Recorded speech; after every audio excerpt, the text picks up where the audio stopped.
हे बघा आता हे मुलांचा आता बघा इथं अभ्यासक्रम चालू आहे बघा. वाचन उत्कृष्ट असं सर करून घेतात बघा.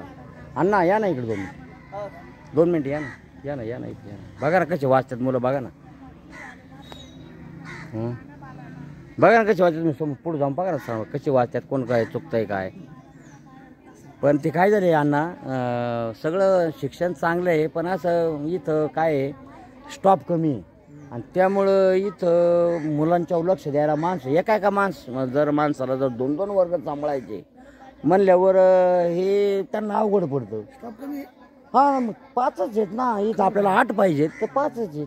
4 शिक्षकात 5 वर्षापासून कमी आहेत. मग आता हे तर लोक तरी काय करतील. आता मंथनला आपल्या गावातला एकही मुलगा पास झाला नाही. या एक किरकोळ एखादा पास नुसता पास पास होण्याला महत्व नाही काय नाही काही नाही नुसता पास नुसता पास स्कॉलरशिप नाही. तर ही अवस्था केवळ म्हणजे इथं हे असं शिक्षणाचं पंचायत समिती ZPचं त्यांचं लक्ष नाही आणि केंद्र शाळा असून ह्या केंद्र शाळेवर गावचं पण लक्ष नाही आणि कुणाचंच लक्ष नसल्यामुळे ह्या मुलांचं नुकसान होतं. यांची भरपाई कोण करून देणार. गाव करून देईन का पंचायत समिती करून देईन का शिक्षणाधिकारी करून देईन हे कुणीच करून देऊ शकत नाही. तर याच्यासाठी मी 3 वेळेस लोकांना निवेदन केले की बाबा तुम्ही शिक्षक स्टॉप आम्हाला भरपूर द्या. आमच्या मुलांचं नुकसान होतं आहे आणि केंद्र शाळा आहे तर तुम्ही असं करा. पण त्यांनी आत्तापर्यंत नुसतं करू करू करू म्हणून त्यांनी 5 वर्ष घालवली.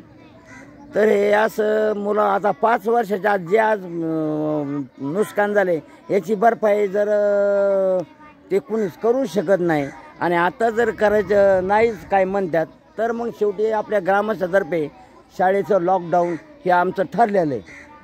हां हे लॉकडाऊन ते मी त्यांना सांगितले आम्ही डायरेक्ट बंद करणार. लॉकडाऊन आमचं ठरलेलं आहे. हां मग ते फक्त तारीख फिक्स आम्ही करणार आहे पण ते करणार लॉकडाऊन. बस तुमचं याबद्दल तुमचं काय म्हणणं आहे. नाही तुम्ही सांगा ना बाबा शाळेत आज 5 वर्ष झाली आपल्या शाळेत शिक्षक नाही ते बस याच्यावर तुमचं काय नुसतं तुमचं मत तर व्यक्त करा ना. हां काय पाहिजे हां किती वर्षापासून आपल्याकडे शिक्षक नाही. 5 वर्षापासून.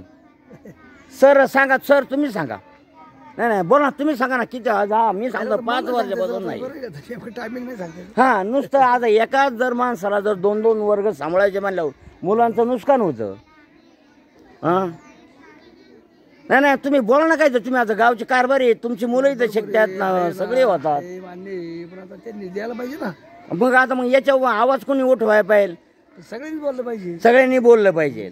हां मग आता मी विनंती केली माननीय मुख्याध्यापक साहेबांना की त्यांनी पालक मीटिंग लवकर बोलून याचा काहीतरी निर्णय आम्हाला द्या.